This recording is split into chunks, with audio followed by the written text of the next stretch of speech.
can finish using you and use another person. That is his choice. The bus is here to take off. Take control of the steering wheel. Let us go and fulfill the cause. Keep watching. Mofantulos and TV. Keep watching. Don't change it. Keep watching. Don't change it.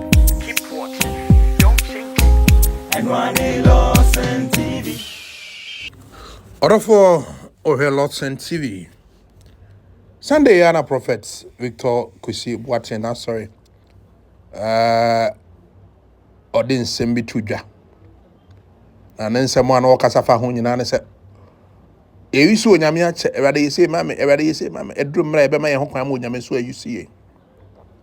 Now, sorry about Cocasa or catch the resident pastor. And then sorry, man, or was it? A man do so much to just no more driver, the whole church, the Christian world, the Christendom. Emma a konenim. Ma obi etimi konenim. Na wo chire mo se wonyame. Ni open o use no. You can say God use me, God use me. Rather betimi use you. Time you open bia betimi aja wa ko use bi fufuro. So enye nipa ba akofo bi. Ena urade timi use no. Na obi so ntimi nkwahye rather say na den waja me use ko use we. Na ni preaching we a powerful pa ma fa ba bebere free mu. I believe that unti nwie na so ayi nhira. Yenkoye Prophet Victor KUSI BOATENG.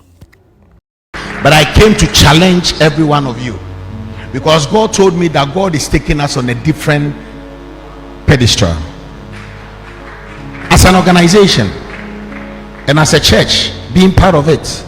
God is taking you to a different level. And God is not going to take users.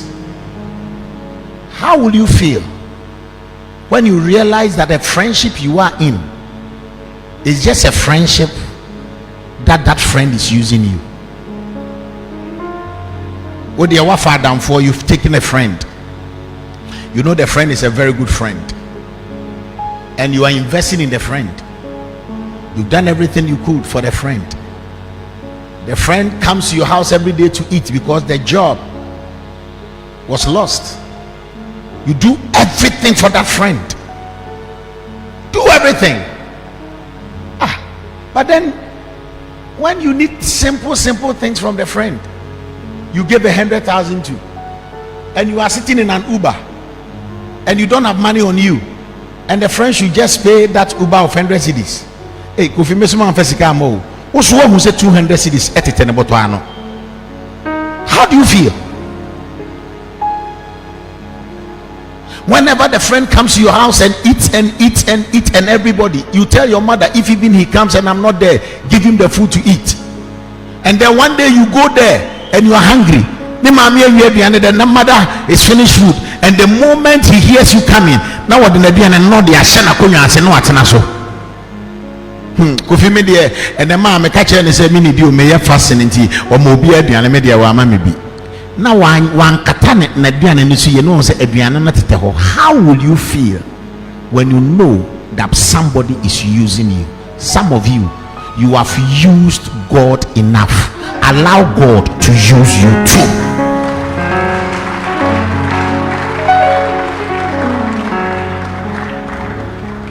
Give me a husband, he gives you.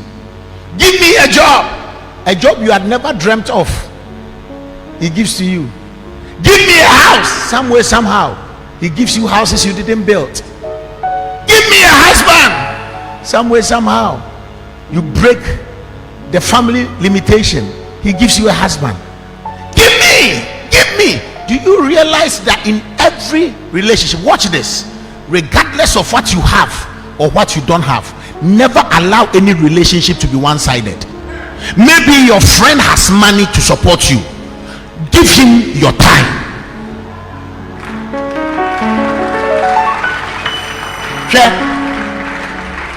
The principles of life, and they say emma obi amro papa yeso obetimi de ni sika abro papa yeso oso wadaje e fa bro ne sika no papa yeso Enti da bia no waye papa enso wo so waye ne papa.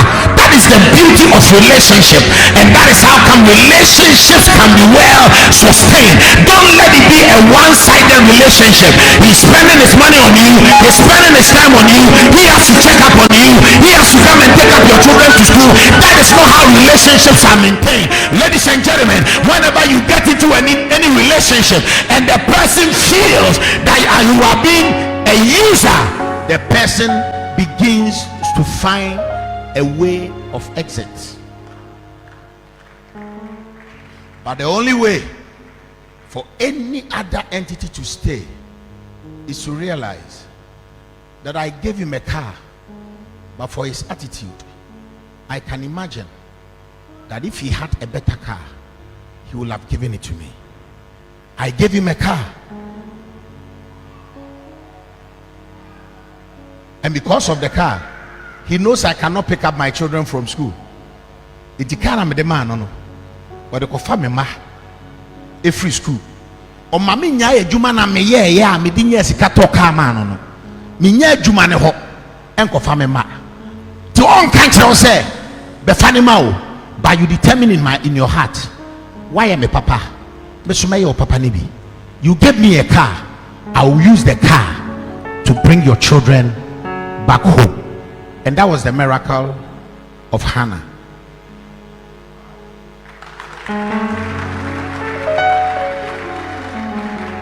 I don't think I asked you to clap. And that's why I start my message from the book of 1 Samuel chapter 1. Elkanah had two wives, Hannah and Peninnah. Peninnah had children, Hannah had none. It came to pass that whenever they went to Shiloh, the place of worship, that Hannah could only sacrifice for herself, and that was the only place Hannah would meet her rival, Peninnah. And then Peninnah will begin to tell Hannah, you don't have children, I've got children. Ladies and gentlemen, when God favors us, we should not use that favor to enslave other people and to let people feel inferior. Whether it is the anointing, whether it is the blessings of God. Do you think it is by choice that somebody doesn't have a child? So when God blesses you with a child, don't use childbirth as an occasion to let people who don't have children feel unwanted in the house of God.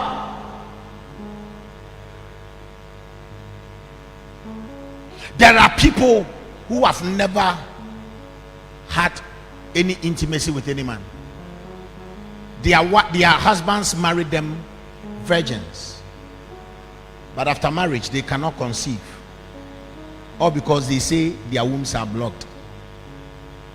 There are women that have seen a lot of men, had a lot of abortion. They get married, and in less than 6 months, bang, they are pregnant. Do you think that you have a child because you were holy? It is because mercy found you. Never use anything that God gives you by mercy as an occasion to let others who don't have it feel inadequate. Whatever we have is not as a result of our hard work, but whatever we have is as a result of the grace of God.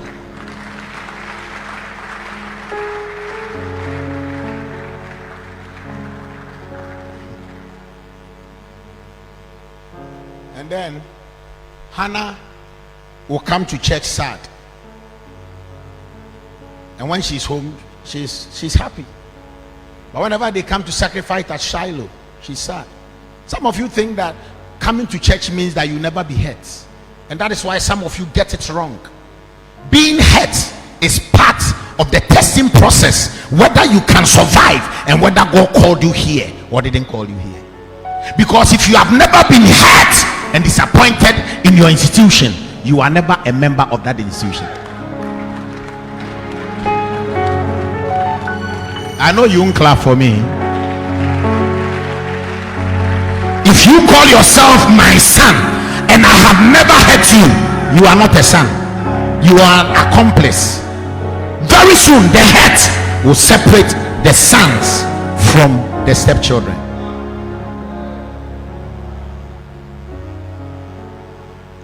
Do you think that a woman that can tell her husband, not just first, make a promise to God without telling the husband, it shows the control she had over the husband? Am I right? Promises God, if you give me a child, I'll give the child to you. How dare you do that without consulting your husband? 2, a woman that could tell the husband, I'm not going with you. Even at that time, she had not told the husband, this child is not your child. Though. I want the child to be weaned before we go to Shiloh.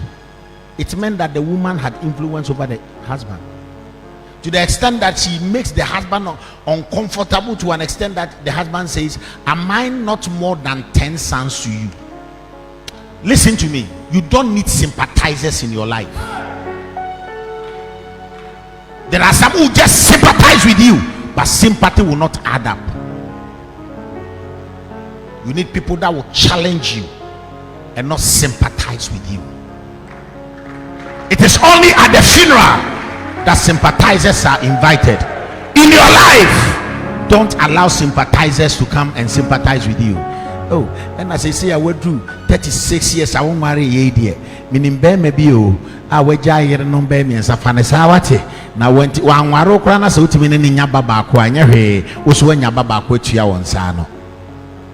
Sympathizers are not welcome. Sympathy doesn't give results. If you think that this woman has said, my husband, the way your first wife treats me, I don't like it. I'm so sorrowful. You go to Shiloh. I'll sacrifice my own here and pray my prayer here. That day, when she didn't feel it, in fact, she was in bitterness of soul, and yet out of it all, she knew she had to go to Shiloh to serve. You could be a singer and be in bitterness of soul.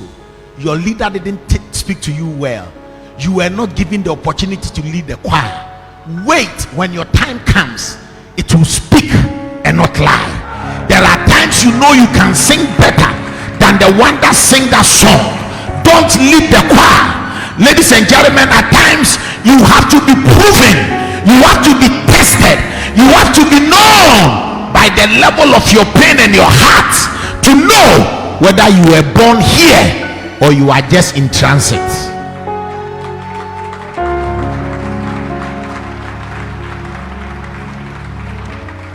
That day,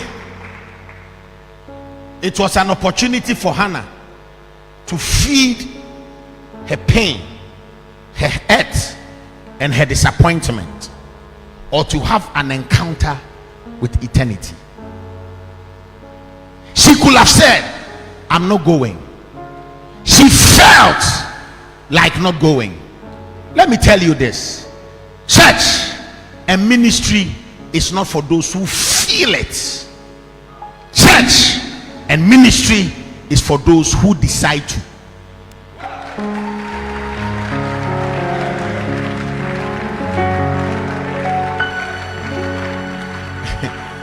I don't think you are getting me well. You see, sonship and fatherhood is not by feeling. Being in church is not by feeling, because whether you like it or not, your feelings will be bruised.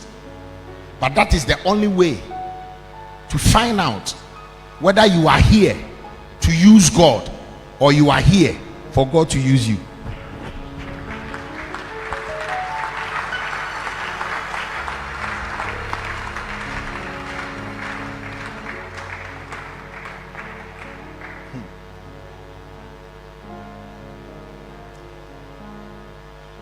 I think from 3 days ago, I've been having this inspiration. I think I must try and write these books.